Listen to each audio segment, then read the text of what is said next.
Hi guys, welcome back to my channel. First మా ఇంట్లో పూజతో స్టార్ట్ చేస్తాను. ఏంటి పూజ ప్లేస్ చిన్నగా ఉందని చూస్తున్నారు? అంతే గాయ్స్, ఇది ఫ్యామిలీ క్వార్టర్స్ కదా, అలానే ఉంటుంది. చిన్నగా ఉంటాయి రూమ్స్, అడ్జస్ట్ చేసుకోవాలి గాయ్స్. సో ఇక్కడ కొబ్బరికాయ కొట్టి నైవేద్యంగా వడపప్పు పానకం పెట్టేశాను గాయ్స్. ఎందుకంటే శ్రీరామనవమి కాబట్టి రాముల వారికి వడపప్పు పానకం అంటే ఇష్టం కాబట్టి నైవేద్యంగా అవి పెట్టాను గాయస్. సో ఇక్కడ నేనైతే ఇంట్లో పూజ కంప్లీట్ చేసుకొని తర్వాత మా క్యాంపులో జరిగే శ్రీరామనవమి వేడుకలకి వెళ్తాం గాయస్.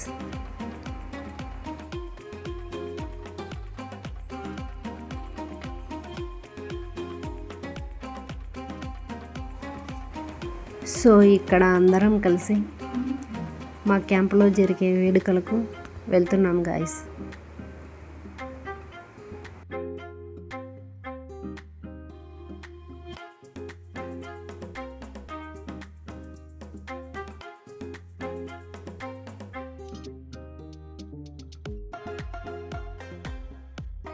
సో టెంపుల్ దగ్గరికి చేరుకున్నాం గాయస్. ఇక్కడ గ్రౌండ్లో టెంట్లు వేసి చాలా అందంగా ఏర్పాటు చేశారు.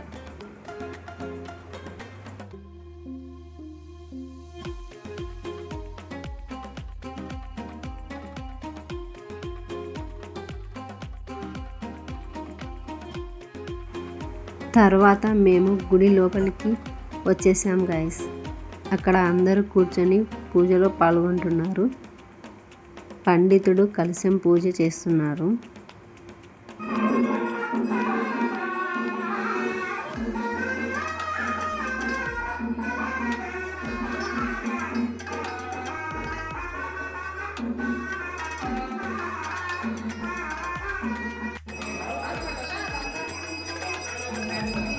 కొద్దిసేపటి తర్వాత పూజ పూర్తయింది. అందరం ఒక్కొక్కరుగా వెళ్ళి దండం పెట్టుకున్నాము. తరువాత శ్రీరాముల వారి కళ్యాణం బయట ఏర్పాటు చేశారు. ఎందుకంటే లోపల స్థలం తక్కువగా ఉంది గాయస్, మరియు బయట జనాలు ఎక్కువగా ఉన్నారు. అక్కడ విగ్రహాలను పెట్టి ఎంతో వైభవంగా కళ్యాణం నిర్వహించారు. ఇంతలోపు మేము కళ్యాణానికి సీతమ్మ తాళిబొట్టు రెడీ చేస్తున్నాం.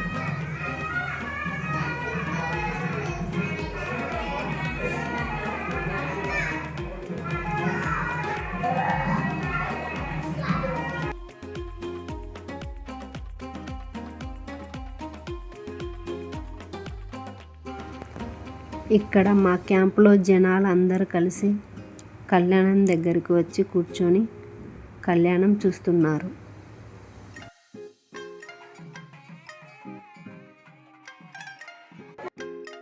చివరికి కళ్యాణం పూర్తయింది. మేము దేవునికి అక్షింతలు వేసి మళ్ళీ దండం పెట్టుకున్నాము.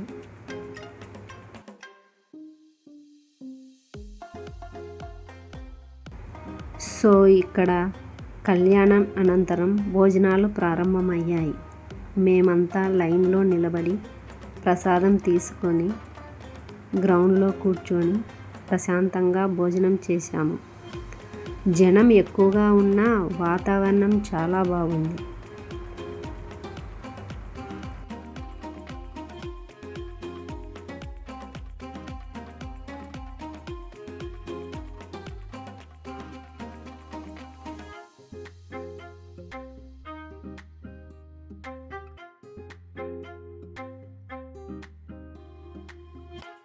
సో ఇక్కడ చిన్నపిల్లలు, పెద్దవాళ్ళు, డ్యూటీ చేసేవాళ్ళు అందరూ ప్రశాంతంగా కూర్చొని తింటున్నారు.